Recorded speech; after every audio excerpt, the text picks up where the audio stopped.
High বন্ধুরা, কেমন আছো সবাই? আশা করি তোমরা সবাই অনেক ভালো আছো।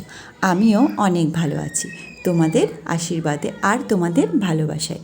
তো প্রতিদিনই তো তোমাদের কাছে আমার ডান্সের ভিডিও আর ব্লগই শেয়ার করি। আজকে ভিডিওর সাথে সাথে তোমাদের আমার জীবনের বাস্তব কিছু কথা তোমাদের সাথে আমি শেয়ার করব। এটা বেশ কিছুদিন আগের ভিডিও, কেন পোস্ট করিনি সেটাও তোমাদের কাছে শেয়ার করব, সেটার জন্যই আজকে বললাম। তো এটা আমরা গিয়েছিলাম গঙ্গার তলা দিয়ে যে মেট্রোটা রেডি হয়েছে, তো তার বেশ এক সপ্তাহের মধ্যেই আমরা সেটা দেখতে গেছিলাম। আর আমি আর পুচকু এই যে বেরিয়ে গেছি, আর ওর বাবা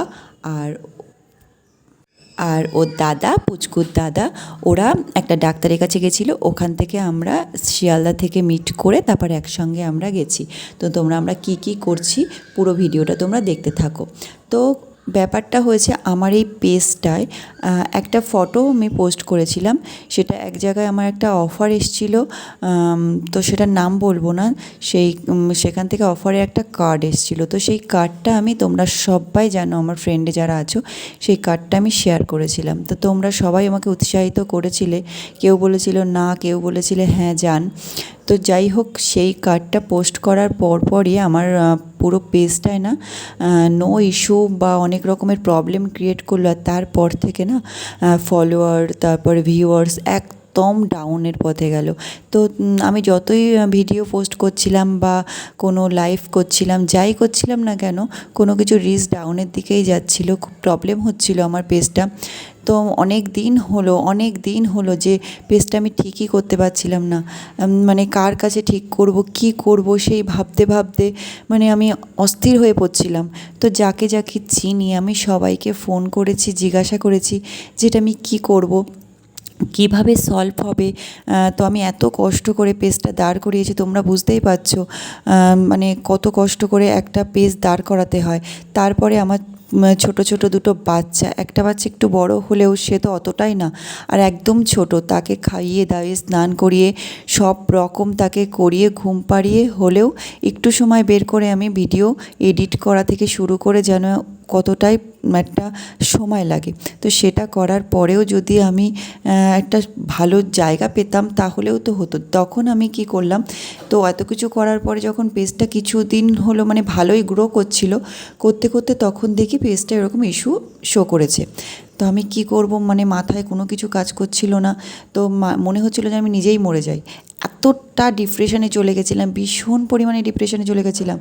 না কাউকে কিছু বলতে পারছিলাম, না কিছু করতে পারছিলাম। তো তোমাদের দাদা তো জানো প্রচুর প্রচুর প্রচুর সাপোর্ট করে। তো চলো একটা ডান্স ভিডিও করো, তোমার মনটা খারাপ কেন? তো ওকে যদি আমি বলি যে এরকম পেজটা এই হচ্ছে, তো ও খুব আপসেট হয়ে পড়বে। তো আমি ওকে আর কিছু বলিনি। তো তারপরে ওকে বললাম, তো বললো কী হয়েছে তাহলে চলো। তো আমাদের জানাশোনার মধ্যেই বড় একটা ক্রিয়েটার আছে, তো তাদের বাড়িতে আমাদের যত মাল টাল অনেক সেলাই টেলাই তাদের মা বৌদিরা করে। তো সেখানে একবার নিয়ে গেছিলো, তো সে বাড়িতে ছিল না। তো সে এরকম ভিডিও শ্যুটের জন্যে দিল্লিতে চলে গেছিলো। তো সেটাও মানে আমার দেখানো হলো না, চলে এসেছি। তারপরে আমি সেইভাবে কাউকে চিনি না, জানি না।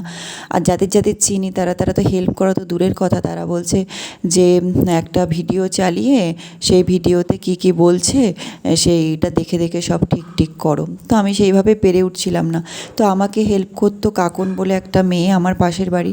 প্রথম থেকে শেষ পর্যন্ত মানে আমার চ্যানেল করা থেকে শুরু করে এটা করো, ওটা করো, এইভাবে ডান্স পোস্ট করো কাকিমা, এটা করো সেটা করো, মানে প্রচুর পরিমাণে হেল্প করতো। তো সে চাকরি পেয়ে দিল্লিতে চলে যাওয়ার পরে আমি আর বুঝতে পারছিলাম না কাকে কিভাবে করব। তো আমি সেইভাবে করতে পারছিলাম না। খুব আপসেট হয়ে পড়ার পর হঠাৎ করে একদিন, তোমরা জানো চেনো দুষ্টু, যে বড় একজন ক্রিয়েটার, তো তাদের প্রোফাইলে গিয়ে, সবার প্রোফাইলেই নক করেছি, তাদের প্রোফাইলে গিয়ে হঠাৎ রিসেন্ট কদিন আগেই তাদের প্রোফাইলে গিয়ে আমি নক করি। তার আগে হলো আমার দুটো বান্ধবীও আমাকে অনেক রকম পরামর্শ দিয়েছে। তো তারাও অনেকটা ভালো না জানার কারণে তারা ঠিক করতে পারেনি, অনেক ভালো পরামর্শ দিয়েছে। যাই হোক, তো সেই দুষ্টু তাদের পরিবার সবাই তাদেরকে নিয়ে অনেক রকম ভিডিও করে দেখেছি, কিন্তু ওরা মানে মনের দিক দিয়ে যে এতটা ভালো এতটা ভালো হতে পারে একজন মানুষ আমি মানে কল্পনাও করতে পারি না। তো আমি সবার প্রোফাইলে গিয়ে নক করেছি, তা ওদেরই দুষ্টুর ভাসুর সম্পর্কে হবে উনি, দুষ্টু এরা মিলে মানে ওদের যখন নক করি সঙ্গে সঙ্গে মানে প্রোফাইলে না, ওদের কমেন্টে গিয়ে আমি নক করি যে আমার এরকমের প্রবলেম হয়েছে, সঙ্গে সঙ্গে কোনো কথা না বলে সঙ্গে সঙ্গে বলে ইনবক্স করুন। তো আমি ইনবক্সটা সেইভাবে করতে পারছিলাম না, উনি আবার সেইভাবে ওনারা ইনবক্স করে আমার সেই পেজটা কী প্রবলেম হয়েছে না হয়েছে সমস্তটা জানতে চাইলো। মানে আমার 5 মাসের মতো আমি ওরকম 5-6 মাসেরও বেশি আমি মানে পুরো ডিপ্রেশনে চলে গেছিলাম একদম, মানে কি বলবো, আমার মানে সব রকম দেখে তোমরা বুঝতে পার বা ফটো পোস্ট করা থেকে শুরু করে সব কিছু দেখে তোমরা হয়তো কিছুটা মানে বুঝতে পেরেছো। যাই হোক, তারপর আমি কাউকে কিছু শেয়ার করিনি, বলিনি, আমি তো এই পেজটা রাখবই না ভেবেছি, আমি পেজটা বন্ধই করে দেবো। দেখলাম কোনো ডান্স শ্যুট থেকে শুরু করে ও সব সময় বলতো তোমাদের দাদা যে চলো উপরে চলো একটা ডান্স শ্যুট করো, আমি ভিডিও করে দিচ্ছি, তোমার মনটা খারাপ কেন, চলো ঘরের ভিতরে করো। ঘরের ভিতরে যখন এখন ডান সাইডে এসিটা লাগানোর পরে বা সাইডটা অনেকটা ফাঁকা হয়ে গেছে জায়গা ঘরটার ভিতরে, তো বলছে এখানে অনেকটা জায়গা আছে, এখানটা দিয়ে আমি ভালোভাবে ভিডিও করতে পারবো, তুমি এখানটায় করবে। তো আমার ইচ্ছাই হচ্ছিল না, কারণ পেজটা এরকম ইস্যু দেখা দিয়েছে, আমি যদি একটা কষ্ট করে কাজ করার পরে যদি কোনো মানে ভিউয়ার্স না হয় বা কোনো প্রবলেম হয় তাহলে সেটাকে কাজ করে ভালো লাগে? আমি তো পেজটা রাখবই না, আমি সবাইকে বলছি। তখন সে বান্ধবীগুলো বলছে না পেজটা এরকম করিস না, তুই এরকম ছাড়তে থাক, ঠিক হয়ে যাবে। তো আমি কিন্তু মন থেকে স্যাটিসফাইড ছিলাম না। তারপর ওনাদেরকে আমি নক করার পর ওনারা সঙ্গে সঙ্গে রিপ্লাই করলো আমাকে, বেশ 2-3 দিন আগের ঘটনা বলছি। তো নক করার পর উনি আমাকে বললো স্ক্রিনশট দিতে, তো আমি স্ক্রিনশট দিলাম তখন 12:30টার সময়। তারপর স্ক্রিনশট দিতে দিতে উনি সমস্তটাই আমাকে এটা করুন ওটা করুন সেটা করুন নানা রকমভাবে হেল্প করলো। হেল্প করার পরে এটা করতে, এটা আপনি করবেন না, এই ভিডিও ছাড়বেন না, ওটা করবেন না, সেটা করবেন না, যা যা আমি জানি না আর কি, অনেক কিছুই জানি না, তো সেগুলো বললো। আপনি ফলোয়ার্স বাড়ানোর জন্য এই করবেন, ওই করবেন, এই জিনিসগুলো ভালো, অনেক রকম আমাকে কথা বললো আর কি, টাইপ করেই আর কি, মানে ফোনে কথা হয়নি, ইনবক্সেই হয়েছে। তো সমস্ত কিছু আমাকে জানালো ওদের পরিবার থেকে, আমাকে প্রচুর পরিমাণে হেল্প করে আমার পেজটা এখন ঠাকুর ইচ্ছায় পুরো সুস্থ, মানে সুস্থ মানে কি একদম, মানে কি বলবো, আমার পেজটাকে আমার বাচ্চার মতো আমি ভালোবাসি, মানে এত ধীরে ধীরে ধীরে ধীরে ওকে মানে তৈরি করেছি না, মানে কি বলবো, আমার নিজের সন্তানের মতন, আমার মনে হয় আমার 2টো সন্তান না, আমার 3টে সন্তান, আমার পেজটা, আমার ওই চ্যানেলটা। তো ও যখন বললো তখন মনে হয় যেন যে না, ও একটা মানে মরার মুখ থেকে আমার সন্তান ফিরে আসলো। তো যাই হোক, সেইভাবে আমি পেজটা রেডি হয়ে গেছে। তো অনেক কিছু ডিলিট করার পর দেখুন, আগে ছিল এই রকম, আর তারপর অনেক কিছু ডিলিট করার পর উনি অনেক কষ্ট করে তারপর পেজটাকে পুরো রেডি করে ঠিক করে দিয়েছে। এখন এনারা আমার কাছে সত্যি, এনারা দেখতে পাচ্ছেন, এরা আমার কাছে ভগবানের মতো, সত্যি ভগবানের মতো। কারণ আমি তো এই পেজটা রাখবই না ভেবেছিলাম, কারণ এই প্রোফাইলটা বা পেজ যাই বলুন না কেন, এটা এত কষ্ট করে দাঁড় করানোর পর আমি ভেবেছি এটা ডিলিটই করে দেবো, এটা রাখবই না। আর ওরা যদি আজকে আমাকে হেল্প না করতো, আর এত ছোট মানে এত বড় ক্রিয়েটার, আমার মতো একজন সামান্য মানে পিঁপড়ের মতো সামান্য একটা ক্রিয়েটারের যে এইভাবে ওরা হেল্প করবে আমি স্বপ্নেও ভাবতে পারিনি। সামান্য একবার বলাতেই ওরা আমাকে হেল্প করলো। তো সবাই ওদের নিয়ে টোল্ড করে, অনেক খারাপ খারাপ কথা বলে, কিন্তু মন মানসিকতার দিক থেকে আমি বলবো ভীষণ ভীষণ ভীষণ ভালো। কারণ যার যখন কিছু একটা প্রবলেম হয় না, সে তখন মন থেকে জিনিসগুলো বলে, তাই না? কারণ এনারা খুবই ভালো, কারণ আমাকে যদি হেল্প না করতো হয়তো আমি আর ভিডিও পোস্ট করতাম না, আমার আর ইচ্ছেটাও জাগতো না, বা যেটুকু হচ্ছে এখন সেটাও হয়তো হতো না। তো আমার অনেক অনেক অনেক ধন্যবাদ দেওয়া বললেও ভুল হবে।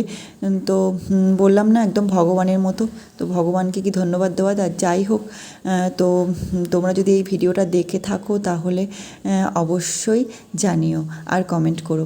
যাই হোক, আজ থেকে আমার আবার ইচ্ছা জেগেছে নতুন করে আবার নতুনভাবে কাজ করার আর নতুনভাবে আবার এগিয়ে যাওয়ার। তাই তোমাদের সবাইকে বলবো, যেভাবে আগেও সাপোর্ট করেছো, প্লিজ প্লিজ প্লিজ তোমরা আবার সেইভাবে আমাকে পাশে থেকো, সেইভাবে সাপোর্ট করো, আর ভালো লাগলে অবশ্যই শেয়ার করো, আর অনেক অনেক অনেক ভালোবাসা দিও, যাতে আমি আমার এই পেজটাকে নিয়ে তোমাদেরকে নিয়ে অনেক দূর এগিয়ে যেতে পারি। তোমাদের সাপোর্ট না থাকলে তো একদমই সম্ভব না আমাকে এগিয়ে যাওয়া, তাই না? এই জন্যে তোমরাই বলবে আমার কাছ দিয়ে তোমরা কেমন ভিডিও দেখতে চাও। দেখো, পুরো সংসারের কাজ সামলিয়ে, তারপরে বাচ্চা সামলিয়ে, সমস্ত কাজ করে ব্যবসাটাও আমার সামলাতে হয় অনেকটাই। যেহেতু আমার বিজনেসটা বাড়িতেই, তোমরা জানো আমাদের রেডিমেডের বিজনেস, তোমরা আমার ব্লগে দেখেছো। যাই হোক, তো সেটাও আমার সামলাতে হয়। সব রকম সামলিয়ে প্রতিদিন তো ডান্স শ্যুট করা সম্ভব হয়ে ওঠে না, তাই না? ডান্স শ্যুট করতে গেলে যেই ধরনের ডান্স বা যেই ধরনের নাচ যাই বলো, সেই ধরনের ড্রেস আপ করতে হয়। আর ড্রেস আপ করতেও তো একটা টাইম লাগে। প্রতিদিন সেই রকমের আলাদা আলাদা ড্রেস আপ করে নাচটা শ্যুট করা সম্ভব হয় না। হয়তো সপ্তাহে একটা বা দুটো ডান্স শ্যুট মানে ডান্সের ভিডিও দেব। আর তার মধ্যে মধ্যে কেমন ধরনের ভিডিও তোমরা দেখতে চাও ব্লগের মধ্যে। তো অনেকেই বলেছে আমাকে যে বাচ্চাদের যে নাচ শেখাতাম আগে, সেই ছোট ছোট বাচ্চাদের যে আমি একটা স্টেপ বাই স্টেপ আমি যেন নাচ শ্যুট করে দেখাই, যাতে বাড়িতে বসে তারা নাচের ভিডিও তারা দেখে নাচ শিখতে পারে। আবার অনেকে বলেছে তোমার বাচ্চা অনেক রকম দুষ্টুমি করে, সেই ধরনের ভিডিও তোমরা তুলে ধরো। কারণ বাচ্চাদের ভিডিওগুলো আমাদের দেখতে, তোমার বাচ্চা বা অন্য বাচ্চাদের যে ভিডিওগুলো দেখতে আমার খুব ভালো লাগে, সেই রকমের ধরনের করো।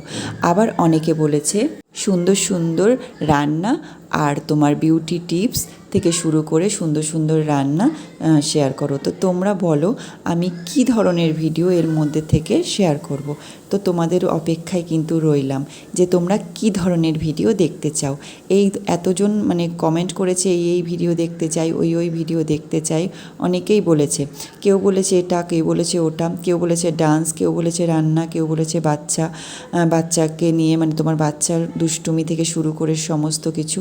তো ডান্সটা তো থাকবেই, তার পাশাপাশি কি এমন ধরনের ভিডিও তোমরা দেখতে চাও প্লিজ অবশ্যই আমাকে কিন্তু কমেন্টের মাধ্যমে জানাতে ভুলো না। তো সত্যি কথা বলতে কি এত কিছু করতে পারি শুধুমাত্র তোমাদের এই দাদাটার জন্যে। ও এত পরিমাণে হেল্প করে না সব কিছু। আমি যদি বলি এটা করব, তো সেটাই ঠিক আছে এটা করো, আমি তোমাকে হেল্প করব। কিভাবে হেল্প করতে হবে বলো, আমি করব। আমি যদি বলি না এটা করব না, ওটা করব, ডান্স শ্যুট করব না, কোনো ব্লগ করব বা কিছু করব, কিন্তু ও ভিডিওতে আসতে চায় না, কোনো ভিডিওতে আসবেই না। তোমরা আগে যখন ও ডান্স শ্যুট করতো তখন তোমরা দেখেছো ও তখনও ভিডিওতে আসতো না। আমি একটা দুটো ছবি টবি তুলে হয়তো পোস্ট করেছি। তো যাই হোক, এই হেল্প করে বলে, পাশে থাকে বলে অনেকে অনেক রকম কথা বলে। কথা বলে হয়তো ওর মেন্টালি আস্তে আস্তে একটু পরিবর্তন হয়, আবার সেই জায়গায় চলে আসে। তো যাই হোক, কিছু করে কিছু করা যায় না।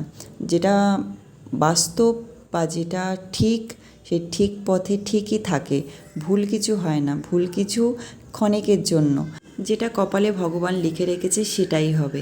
সেটা ভালো লিখলে ভালো, আর খারাপ লিখলে খারাপ। তো টাটা সবাইকে, পরের ভিডিওতে আরও কিছু কথা তোমাদের সাথে শেয়ার করা আছে। তো টাটা।